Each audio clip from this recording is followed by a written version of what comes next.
खंडितैः गुरुभावं व्यञ्जयन्ती भातिश्री जयतीर्थवाक् सुषमीन्द्रकराब्जोत्थं राघवेन्द्र गुरुप्रियं सुयतीन्द्र गुरुं वंदे ಮೂಲರಾಮಾರ್ಚನೆ ರತಂ.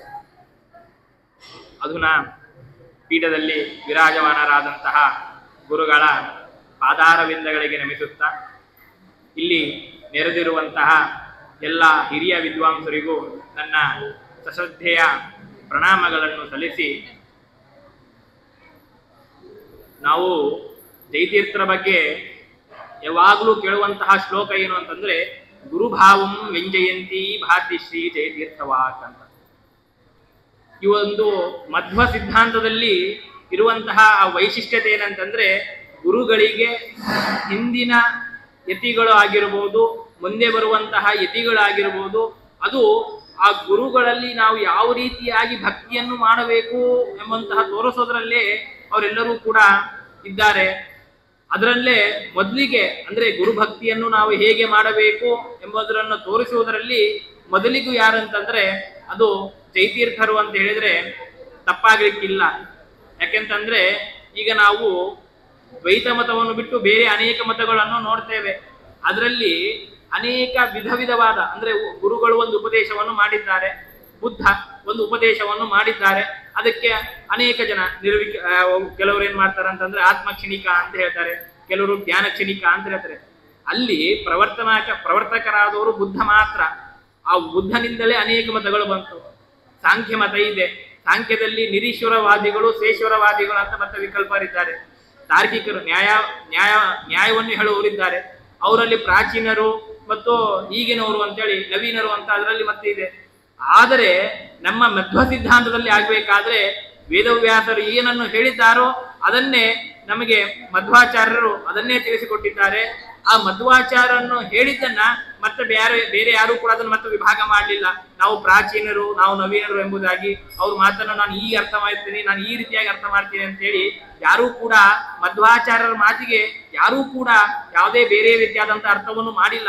ಮಧ್ವಾಚಾರ್ಯರು ಯಾವ ಅರ್ಥವನ್ನು ಹೇಳಿದ್ದಾರೆ ಅದನ್ನೇ ಮೊದಲಿಗೆ ನಮ್ಮ ಎಲ್ಲರಿಗೂ ಕೂಡ ಸುಲಭವಾಗಿ ತಿಳಿಯುವಂತೆ ಮಾಡಿದವರು ಜಯತೀರ್ಥರು. ಆದ್ರಿಂದಾಗಿ ಹೇಳೋದು ಏನಂತಂದ್ರೆ, ಗುರುಭಾವಂ ವ್ಯಂಜಯಂತಿ ಭಾತಿಶ್ರೀ ಜಯತೀರ್ಥವಾಕ್ ಅಂತ. ಜಯತೀರ್ಥರು ಏನೆಲ್ಲ ಗ್ರಂಥಗಳನ್ನು ಮಾಡಿದ್ದಾರೆ, ಯಾವ ಗ್ರಂಥದಲ್ಲೂ ಕೂಡ ಅವರು ನನ್ನ ಅಭಿಪ್ರಾಯ ಹೀಗಿದೆ, ಇದನ್ನು ಈ ರೀತಿಯಾಗಿ ಹೇಳಬಹುದಿತ್ತು ಮಧ್ವಾಚಾರ್ಯರು, ಇದನ್ನು ಈಗ ಯಾಕೆ ಹೇಳಿದ್ರು, ಅದು ಸರಿಯಲ್ಲ ಅಂತ ಎಲ್ಲೂ ಕೂಡ ಹೇಳಿಲ್ಲ. ಆದರೆ ಮಧ್ವಾಚಾರ್ಯ ಏನನ್ನು ಹೇಳಿದ್ದಾರೋ ಅದನ್ನೆಲ್ಲವನ್ನೂ ಕೂಡ ಕೆಲವೊಂದು ಕಡೆ ನಮ್ಗೆ ಏನ್ ಅನಿಸುತ್ತಂದ್ರೆ ಮಧ್ವಾಚಾರ್ಯರನ್ನು ನಾವು ಸರ್ವಜ್ಞರು ಅಂತ ಹೇಳ್ತೇವೆ.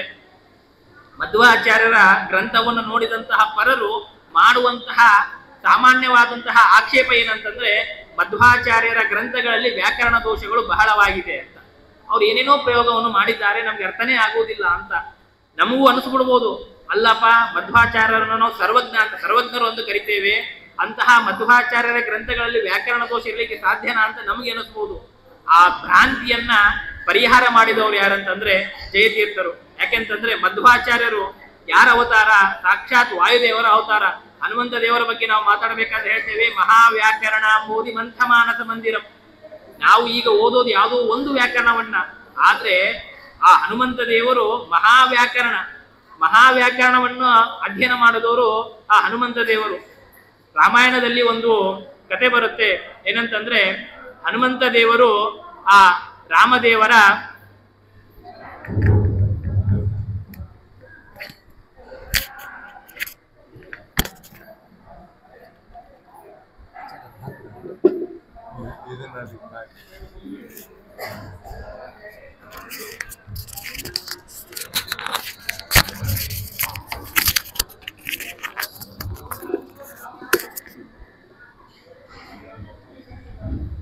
ರಾಮಾಯಣದಲ್ಲಿ ಒಂದು ಸಂದರ್ಭ, ಹನುಮಂತ ದೇವರು ರಾಮದೇವರನ್ನ ಭೇಟಿಯಾಗಲಿಕ್ಕೆ ಬಂದಿದ್ದಾರೆ.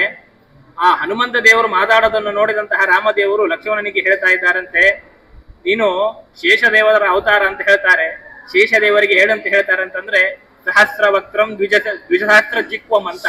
ಆ ಶೇಷದೇವರಿಗೆ 1000 ತಲೆಗಳು, ಆ ಒಂದೊಂದು ತಲೆಯಲ್ಲೂ ಕೂಡ 2 ನಾಲಿಗೆಗಳು.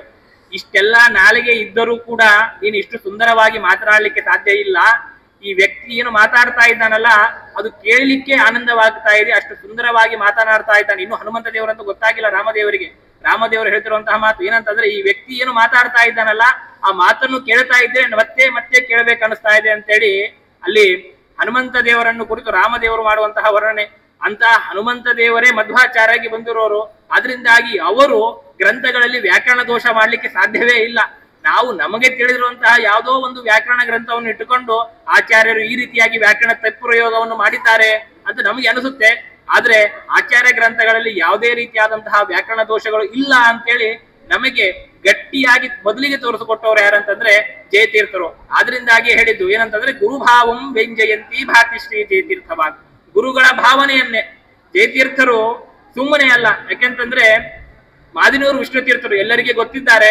ಆ ಮಾದಿನೂರು ವಿಷ್ಣು ತೀರ್ಥರು ನಮಗೆ ಒಂದು ಐತಿಹ್ಯ ಇದೇನಂತಂದ್ರೆ, ಮಾದಿನೂರು 2 ಬಾರಿ ಹೋಗಿ ಬಂದ್ರೆ ಬದರಿ ಯಾತ್ರೆಯನ್ನು ಮಾಡಿದಂತಹ ಫಲ ಬರುತ್ತೆ ಅಂತೇಳಿ. ಅಷ್ಟು ಪವಿತ್ರವಾದಂತಹ ಸ್ಥಳ, ಅಷ್ಟು ಆ ಜ್ಞಾನಿಗಳು ವಿಷ್ಣು ತೀರ್ಥರು. ಅಂತಹ ವಿಷ್ಣು ತೀರ್ಥರು ಹೇಳ್ತಾರೆ ಏನಂತಂದ್ರೆ, ಜಯತೀರ್ಥ ಕೃತೋ ಪ್ರವನೋನ ಪುನರ್ ಭವಭಾಗ್ಭವತಿ ಇತಿ ಮತಿರಿ ಹಿಮಮ ಅಂತಂದ್ರೆ ಜಯತೀರ್ಥರ ಕೃತಿಯನ್ನು ನಾವು ಜೀವನದಲ್ಲಿ 1 ಬಾರಿ ಓದಿ ಅಧ್ಯಯನ ಮಾಡಿದ್ರೆ ಸಾಕು, ಅದರಿಂದಾಗಿ ಏನು ಪುಣ್ಯ ಅಂತಂದ್ರೆ ಮತ್ತೊಮ್ಮೆ ನಮಗೆ ಸಂಸಾರವೇ ಬರುವುದಿಲ್ಲ ಅಂತೇಳಿ ಅದನ್ನು ಕುರಿತು, ಆ ಜಯತೀರ್ಥರ ಕೃತಿಯನ್ನು ಕುರಿತು ವಿಷ್ಣು ತೀರ್ಥರು ಹೇಳ್ತಾರೆ. ರಾಘವೇಂದ್ರ ಗುರು ಸಾರ್ವಭೌಮರು ಕೂಡ ಹೇಳ್ತಾರೆ ಸುಧಾ ಬಗ್ಗೆ. ಆರಂಭದಲ್ಲಿ ರಾಯರು ಹೇಳ್ತಾರೆ, ಪ್ರತ್ಯಕ್ಷರಂ ಪ್ರತಿಪದಂ ಅನೇಕಾಕೂತ ಗರ್ಭಿತ ಪ್ರತಿಭಾತಿ ಸುಧಾ ತಾಪಿ ಅಂತ. ಅಂದ್ರೆ ಸುಧಾದಲ್ಲಿರುವಂತಹ ಪ್ರತಿಯೊಂದು ಅಕ್ಷರವೂ ಕೂಡ ಏನಿದೆ ಅಂತಂದ್ರೆ ಅದಕ್ಕೆ ಅನೇಕವಾದಂತಹ ಅರ್ಥಗಳಿವೆ. ಹಾಗಾದ್ರೆ ಹೇಳಿ ಅಂತಂದ್ರೆ ಹೇಳ್ಬೋದು, ಆದ್ರೆ ಗಂತೋಲ್ಪತ್ವಾಯ ನೈಶ್ಯತೆ. ನಾವು ಒಂದು 10 ನಿಮಿಷ ಮಾತನಾಡಿದೀವಿ ಅಂತ, ಜಾಸ್ತಿ ಮಾತಾಡಿದೀವಿ ಅಂತಂದ್ರೆ ನಮ್ಗೆ ಬೇಸರ ಶುರು ಆಗುತ್ತೆ. ಅದರಿಂದಾಗಿ ಆ ಗ್ರಂಥವನ್ನು ಮಾಡಬೇಕಾಗಿದೆ. ಆ ಗ್ರಂಥವನ್ನು ನಾನು ಅಷ್ಟು ವಿಸ್ತಾರವಾಗಿ ಬರಿತಾ ಕೂತೀನಿ ಅಂತ ಆದ್ರೆ ಅದು ಯಾರೂ ಕೂಡ ವಿದ್ವಾಂಸರು ಸ್ವೀಕಾರ ಮಾಡುವುದಿಲ್ಲ. ಆ ಗ್ರಂಥವು ಅಲ್ಪವಾಗಿ ಎಲ್ಲರಿಗೂ ಕೂಡ ಸಿಗಬೇಕಾಗಿದೆ. ಆದ್ರಿಂದಾಗಿ ಅದಕ್ಕೆ ವ್ಯಾಖ್ಯಾನ ಮಾಡಬೇಕಾದ್ರೆ ನಾನು ಸ್ವಲ್ಪವೇ ವ್ಯಾಖ್ಯಾನವನ್ನು ಮಾಡ್ತೇನೆ ಅಂತ ಹೇಳ್ತಾರೆ. ಅದೇ ರೀತಿಯಾಗಿ ವಾದಿರಾಜರು, ಭಾವಿ ಸಮೀರರಂದೇ ಪ್ರಖ್ಯಾತರು ವಾದಿರಾಜರು, ಅವರು ಹೇಳಬೇಕಾದ್ರೆ ಹೇಳ್ತಾರೆ, ಶ್ರೀಕರೋ ಎಂ ಗ್ರಂಥ ಅಂತ. ಈ ಜಯತೀರ್ಥರ ಏನು ಸುಧಾ ಇದೆ, ಸುಧಾಯಾಹ ಶ್ರೀಕರತ್ವೇ ವಯಮೇವ ಹಿ ಸಾಕ್ಷಿನಃ ಅಂತೇಳಿ ವಾದಿರಾಜರು ಹೇಳ್ತಾರೆ.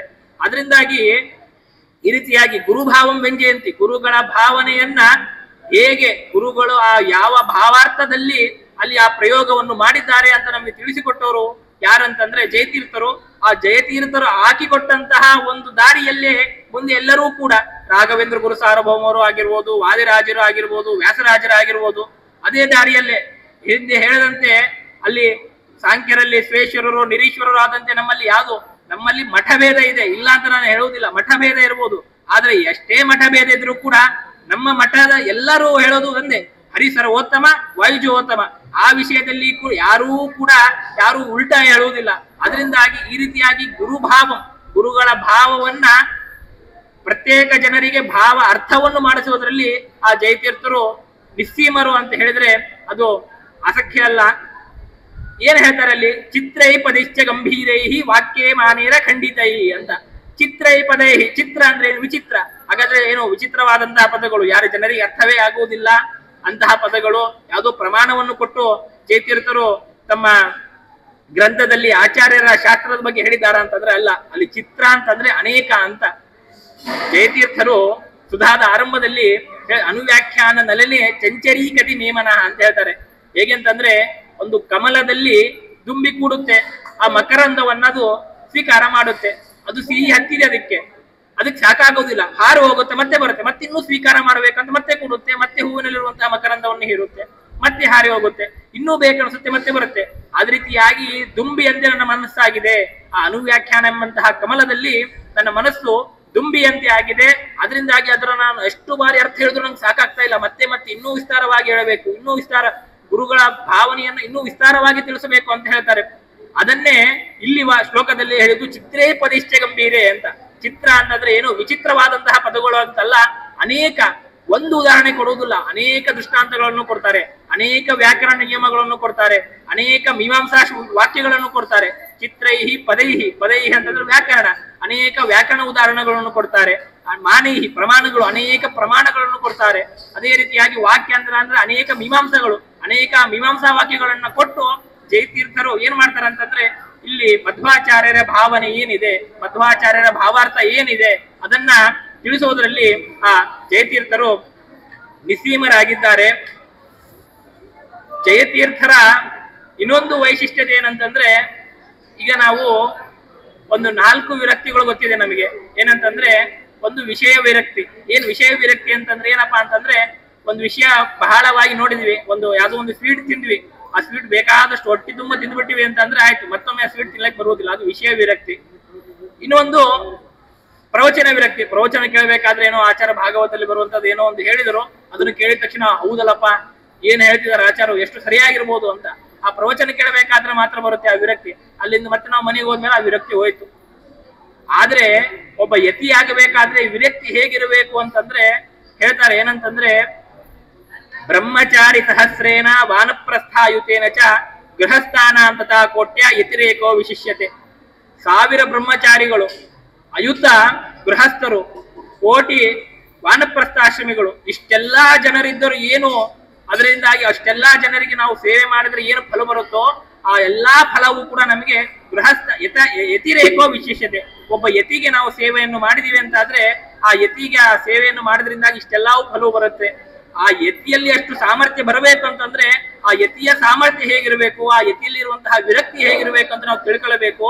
ಅದರಿಂದಾಗಿ ಜಯತೀರ್ಥರ ಬಗ್ಗೆ ಅವ್ರ ವಿರಕ್ತಿ ಹೇಗಿತ್ತು ಅಂತ, ಅವ್ರಿಗೆ ಇರುವಂತಹ ವಿರಕ್ತಿ ಹೇಗಿತ್ತು ಅಂತ ಒಂದು ಶ್ಲೋಕದಲ್ಲಿ ತಿಳಿಸ್ತಾರೆ. ಏನಂತಂದ್ರೆ ಶ್ರೀಮನ್ ಮಾತಾ ಪಿತೃಮುಖ ಜನನೆ ಬಾಂಧವೇ ವರ್ತಮಾನೆ ಕಾಂತಾ ಯುಗ್ಮೆ ಕಮಲವದನೆ ಚಾರ್ವಶೇಷ ಪ್ರತೀಕೆ ತಾರುಣ್ಯೇಲಂ ರಜತ ಕನಕಾಶ್ವಾದಿಕೆ ವೈಭವೇಪಿ ನ್ಯಸ್ತಾಶೇಷೋ ಯತಿರಯಮಭೂತ್ ತೈವ ಲೋಕೆ ವಿರಕ್ತಿ.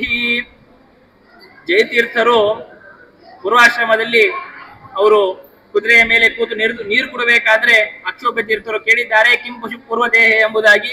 ಅದರಿಂದಾಗಿ ಅವರ ಪೂರ್ವ ಜನ್ಮದ ಒಂದು ಸ್ಮರಣೆಯಾಗಿ ಅವರು ಏನ್ ಮಾಡ್ತಾ ಇದ್ದಾರೆ ಅಂತಂದ್ರೆ ಸನ್ಯಾಸಾಶ್ರಮವನ್ನು, ನನಗೆ ನೀವು ಸನ್ಯಾಸಾಶ್ರಮವನ್ನು ಕೊಡಬೇಕು ಅಂತ ಕೇಳ್ತಾ ಇದ್ದಾರೆ. ಹಾಗಾದ್ರೆ ಅವರು ವಿರಕ್ತಿ ಎಂತಹ ವಿರಕ್ತಿ ಹಿಂದೆ ಹೇಳದಂತೆ. ಹೌದು, ಈಗ ಕೆಲವರಿಗೆ ಏನಂತಂದ್ರೆ ಅದನ್ನು ತಗೊಳಿಕ್ ಸಾಧ್ಯ ಇರುವುದಿಲ್ಲ. ಬಡವರು ಇರ್ತಾರೆ, ಬಡವರು ಇದ್ದವ್ರಿಗೆ ಅವ್ರಿಗೆ ಶ್ರೀಮಂತರ ತರ ಇರ್ಲಿಕ್ಕೆ ಸಾಧ್ಯ ಇಲ್ಲ. ನನಗೆ ಅದೆಲ್ಲ ಇಷ್ಟವೇ ಆಗೋದಿಲ್ಲಪ್ಪ ಅಂತ. ಅವ್ರಿಗೆ ಇಷ್ಟ ಆಗೋದಿಲ್ಲ ಅಂದ್ರೆ ಅವ್ರ ಕಲಿಯ ಸಾಮರ್ಥ್ಯ ಇಲ್ಲ, ಅದರಿಂದ ಇಷ್ಟ ಆಗೋದಿಲ್ಲ ಅಷ್ಟೇ ಹೊರತು ಅವ್ರಿಗೆ ಅದು ಇಷ್ಟವೇ ಅಲ್ಲ. ಸುಳ್ಳು ವಿರಕ್ತಿ ಅದು. ಜಯತೀರ್ಥರ ವಿರಕ್ತಿ ಅಂತಹ ವಿರಕ್ತಿ ಅಲ್ಲ. ಹೇಗಿತ್ತು ಜಯತೀರ್ಥರು ಅಂತಂದ್ರೆ ಶ್ರೀಮನ್ ಮಾತಾ ಪಿತೃಮುಖ ಜನನೆ, ತಂದೆ ತಾಯಿಗಳು ಇದ್ರು, ಬಾಂಧವ ವಿರಕ್ತಿ ಬರ್ಲಿಕ್ಕೆ ಸಾಧ್ಯನೇ ಇಲ್ಲ. ತಂದೆ ತಾಯಿಗಳು ಇದ್ರು, ಬಾಂಧವೇ ಎಲ್ಲಾ ಬಂಧು ಜನರು ಕೂಡ ಇದ್ದರು ಜಯತೀರ್ಥರಿಗೆ. ಕಾಂತಾ ಯುಗ್ಮೆ, ಇಬ್ಬಿಬ್ರು ಜನ ಹೆಂಡಂದ್ರು ಇದ್ರು. ಹೌದು, ಇಬ್ಬಿಬ್ರು ಜನ ಹೆಂಡಂದ್ರಿದ್ರು ಏನಾಯ್ತು, ಅವ್ರಿಗೆ ಏನಾದ್ರು ವಯಸ್ಸಾಗಿತ್ತ ಅಂತಂದ್ರೆ ಅವ್ರಿಗೆ ಏನು ವಯಸ್ಸಾಗಿರ್ಲಿಲ್ಲ. ಚಾರ್ವಶೇಷ ಪ್ರತೀಕೆ ತಾರುಣ್ಯೇಲಂ, ಇನ್ನು ಯೌವನದಲ್ಲಿ ಇದ್ರು ಅವ್ರು. ಇನ್ನು ಅವರ ಜೀವನ ನಾವು ನೋಡಿದಾಗ ಅವರು ಬಹಳ ಕಾಲ 30-35 ವರ್ಷಗಳ ಕಾಲ ಮಾತ್ರ ಅವರ ಜೀವನವನ್ನು ನಾವು ನೋಡುತ್ತೇವೆ. ಅದರಿಂದಾಗಿ ಎಲ್ಲವೂ ಮುಗಿದಾಗಿತ್ತು. ರಿಟೈರ್ಡ್ ಆಗುವಂತಹ ವಯಸ್ಸಲ್ಲಿ ಅವ್ರು ಏನಾದ್ರು ವಿರಕ್ತರಾಗಿ ಅವರು ಸನ್ಯಾಸಾಶ್ರಮವನ್ನು ಸ್ವೀಕಾರ ಮಾಡಿದ್ದವರಲ್ಲ. ತಾರುಣ್ಯೇಲಂ, ತಾರುಣ್ಯ ಇತ್ತು. ಹೌದಪ್ಪ, ಇಷ್ಟೆಲ್ಲ ಇದ್ರು ಕೂಡ ಅವ್ರಿಗೇನು ಬಡತನ ಇತ್ತ ಅಂತಂದ್ರೆ ಬಡತನವೂ ಇರಲಿಲ್ಲ. ರಜತ ಕನಕ ಶ್ವಾದಿಕೆ ವೈಭವೇಪಿ, ರಜತ ಕನಕ ಆ ಒಂದು ಆಗಿನ ಕಾಲದಲ್ಲಿನ ಆ ಒಂದು ಏನ್ ಪ್ರಾಂತ್ಯ ಇದೆ, ಆ ಪ್ರಾಂತ್ಯದಲ್ಲಿರುವಂತಹ MLA ಅಂದ್ರೆ ಹೇಳಿದ್ರೆ ಆಶ್ಚರ್ಯ ಏನಿಲ್ಲ. ಅದಕ್ಕೆ ಬೇಕಾದಂತಹ ಏನೆಲ್ಲ ಐಶ್ವರ್ಯ ಬೇಕೋ, ಆಗಿನ ಕಾಲದಲ್ಲಿ ರಾಜರಿಗೆ ಏನೆಲ್ಲ ಐಶ್ವರ್ಯ ಇರಬೇಕೋ ಆ ಎಲ್ಲಾ ಐಶ್ವರ್ಯಗಳು ಎಲ್ಲವೂ ಕೂಡ ಅವರಲ್ಲಿತ್ತು. ಇಷ್ಟೆಲ್ಲಾ ಇದ್ರೂ ಕೂಡ ಈ ಎಲ್ಲವನ್ನೂ ಬಿಟ್ಟು ಅವರು ಒಂದೇ ಒಂದು ಕಿಂಪಶು ಪೂರ್ವದೇಹ ಎಂಬ ಒಂದೇ ಒಂದು ಮಾತಿನಿಂದಾಗಿ ಅವರು ವಿರಕ್ತರಾಗಿ ಸನ್ಯಾಸಾಶ್ರಮವನ್ನು ಸ್ವೀಕಾರ ಮಾಡ್ತಾ ಇದ್ದಾರೆ ಅಂತಂದ್ರೆ ಆ ವಿರಕ್ತಿ ಎಂತಹ ವೈರಾಗ್ಯವಾಗಿರಬೇಕು ಎಂಬುದಾಗಿ ಜಯತೀರ್ಥರ ಬಗ್ಗೆ ಹೇಳ್ತಾರೆ. ಅಂತಹ ಜಯತೀರ್ಥರು ಏನು ಗುರುಭಾವಂ ವ್ಯಂಜಯಂತಿ, ಅವರು ಹೇಳ್ಬೇಕಾದ್ರೆ ಹೇಳ್ತಾರೆ ಇಷ್ಟೆಲ್ಲ ಇದ್ರೂ ಕೂಡ ಅಕ್ಷೋಭ್ಯ ತೀರ್ಥ ಮುನಿನ ಶುಕವತ್ ಪಾಲಿತಾಮಯ ಅಂತ. ಅಕ್ಷೋಭ್ಯ ತೀರ್ಥರು ನನಗೆ ಗಿಳಿಗೆ ಪಾಠ ಮಾಡದಂತೆ ಪಾಠ ಮಾಡಿದ್ದಾರೆ ಅಂತೇಳಿ. ಅದರಿಂದಾಗಿ ಜಯತೀರ್ಥರ ಒಂದು ಜೀವನದಿಂದಾಗಿ ಆಗ್ಲಿ ಅವರ ಕೃತಿಗಳಿಂದಾಗ್ಲಿ ಆಗ್ಲಿ ನಾವು ಕಲಿಬೇಕಾಗಿದ್ದು ಏನು ಅಂತಂದ್ರೆ ಗುರುಗಳಲ್ಲಿ ಭಕ್ತಿ ಹೇಗೆ ಮಾಡಬೇಕು ಅಂತ. ಯಾಕೆಂತಂದ್ರೆ ನಾರಾಯಣ ಪಂಡಿತಾಚಾರ್ಯರು ಮಧ್ವವಿಜಯದ ಆರಂಭದಲ್ಲಿ ಹೇಳೋದನ್ನ ಅದನ್ನೇ, ಏನಂತಂದ್ರೆ ಮುಕುಂದ ಭಕ್ತಿ ಗುರು ಭಕ್ತಿ ಜಾಯೇ ಅಂತ. ಭಗವಂತನಲ್ಲಿ ಭಕ್ತಿ ಹುಟ್ಟಬೇಕಂತ ಆದ್ರೆ ನಾವು ಮೊದಲಿಗೆ ಗುರು ಭಕ್ತಿಯನ್ನು ಮಾಡಬೇಕು. ಗುರುವಿನಲ್ಲಿ ಭಕ್ತಿ ಮಾಡಿದ್ರೆ ನಮಗೆ ಭಗವಂತನಲ್ಲಿ ಭಕ್ತಿ ಬರುತ್ತೆ. ಭಗವಂತನಲ್ಲಿ ಭಕ್ತಿ ಬಂದರೆ ಅದರಿಂದ ವಿರಕ್ತಿ, ಅದರಿಂದಾಗಿ ನಮ್ಮ ಮೋಕ್ಷ ಸಾಧ್ಯ ಅಂತ ಹೇಳಿ ನಾರಾಯಣ ಪಂಡಿತಾಚಾರ್ಯ ಹೇಳ್ತಾರೆ. ದಾಸರು ಕೂಡ ಗುರುವಿನ ಗುಲಾಮನಾಗುವ ತನಕ ದೊರೆಯದನ್ನ ಮುಕುತಿ ಅಂತ ಹೇಳ್ತಾರೆ. ಗುರುವಿನಿಂದಲೇನೆ ನಮಗೆ ಭಗವಂತನ ದರ್ಶನ ಆಗಬೇಕಂತಂದ್ರೆ ನಮಗೆ ಮುಂದೆ ಗುರಿ, ಹಿಂದೆಗಡೆ ಗುರು. ಗುರಿ ಎರಡಿದ್ದರೆ ಮಾತ್ರ ನಾವು ಜೀವನದಲ್ಲಿ ಒಂದು ಅದ್ಭುತವಾದಂತಹ ಸ್ಥಾನವನ್ನು ಹೊಂದಲಿಕ್ಕೆ ಸಾಧ್ಯ. ಅದನ್ನೆಲ್ಲವನ್ನೂ ಕೂಡ ನಾವು ಜಯತೀರ್ಥರ ಕೃತಿಗಳಿಂದಾಗಲಿ ಜಯತೀರ್ಥರ ಒಂದು ಜೀವನ ಚರಿತ್ರೆಯಿಂದಾಗ್ಲಿ ನಾವು ತಿಳಿಯಬೇಕಾದಂತು. ಅಂತಹ ಆ ಜಯತೀರ್ಥರ ಅನುಗ್ರಹ ನಮ್ಮೆಲ್ಲರ ಮೇಲೂ ಆಗಲಿ ಎಂಬುದಾಗಿ ಹೇಳುತ್ತಾ ರಾಘವೇಂದ್ರ ಗುರುಗಳ ಅಂತರ್ಯಾಮಿಯಾದಂತಹ ರಾಮದೇವರಲ್ಲಿ ಈ 2 ಮಾತುಗಳನ್ನ ನಾನು ಸಮರ್ಪಣೆ ಮಾಡ್ತಾ ಇದ್ದೇನೆ. ಕಾಯೇನ ವಾಚ ಮನಸಾ ಇಂದ್ರಿಯೇವ ಬುದ್ಧ್ಯಾತ್ಮನಾ ವಾ ಪ್ರಕೃತಿ ಸ್ವಭಾವಾತ್ ಕರೋಮಿ ಯತ್ ಸಕಲಂ ಪರಸ್ಮೈ ನಾರಾಯಣಾಯ ಸಮರ್ಪಯಾಮಿ. ಶ್ರೀಕೃಷ್ಣಾರ್ಪಣಮಸ್ತು.